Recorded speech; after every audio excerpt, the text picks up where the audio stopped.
dépend de ce qu'on met dans journaliste citoyen, c'est un débat assez large.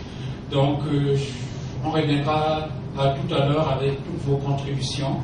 Je n'ai pas la prétention d'avoir la science infuse, ni de maîtriser mieux que toute la Terre entière ces concepts-là. Le deuxième point que vous avez soulevé, c'est la fracture numérique. Ça aussi, c'est un autre débat sur lequel je ne vais pas trop m'aventurer. Moi, j'ai dit tout simplement, je suis francophone. Ma culture est foncièrement francophone. Donc, j'ai appris à parler français et le fait que j'ai vécu dans ce milieu-là, j'ai eu la chance d'aller vivre ailleurs, notamment en France, quasiment pendant 11 ans. J'ai même oublié ma langue maternelle, je réfléchissais en français. Donc, et pour moi, c'est quelque chose d'important et que je tiens à valoriser.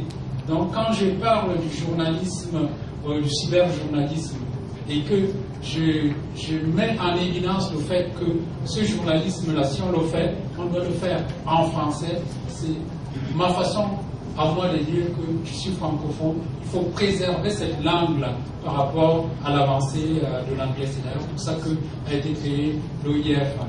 Vous savez qu'on est en train progressivement d'être phagocyté par l'anglais et les anglophones. 92% des contenus sur Internet sont des contenus en anglais. Simplement parce que c'est plus facile pour tout le monde et principalement parce que Internet et avant tout a été inventé par les anglo-saxons. Donc, pour le peu de 2 ou 3% qui nous reste, c'est à nous de valoriser ça et d'exister et de vivre. Le français, la France, je ne veux pas trop employer la France, mais le français doit vivre parce qu'on a cette culture d'être francophone.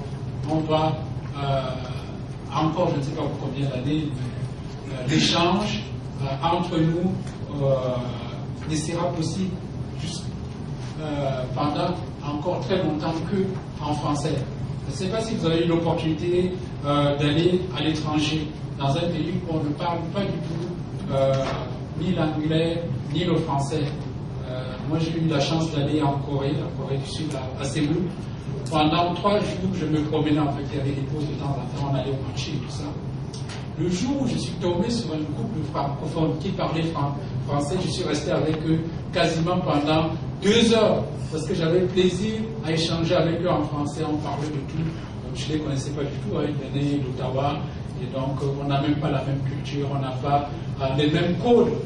Mais on a échangé pendant longtemps, on s'est retrouvés dans un café où on a parlé très longtemps. C'est quelque chose qui nous est propre et ça nous rapproche. Je ne sais pas si dans une réunion, si vous rencontrez des gens qui parlent la même langue que vous, instinctivement, vous avez plus tendance à aller vers cette personne-là. Parce que vous échangez plus rapidement avec cette personne-là. Donc, pour moi, c'est un autre débat. Et la dernière, en fait, la première question, qui me semblait quand même très importante, c'est comment accède-t-on au site?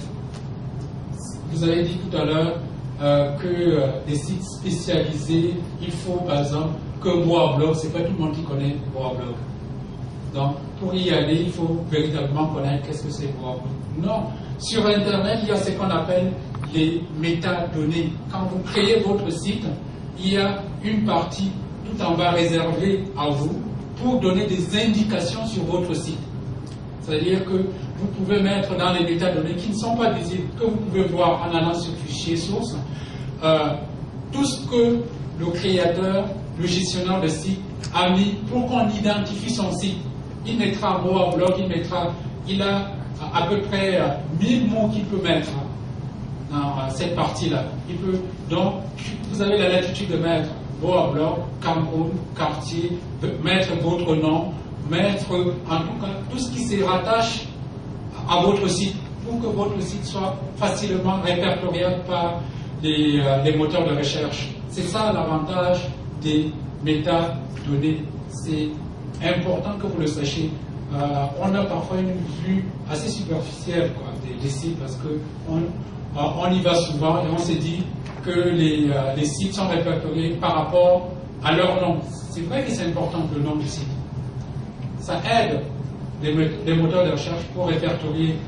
Mais le plus important reste les métadonnées que vous mettez, qui n'est pas forcément visible par l'internaute. Et tous les sites ont droit à ça. Donc vous avez un nombre de mots que vous mettez pour identifier votre site.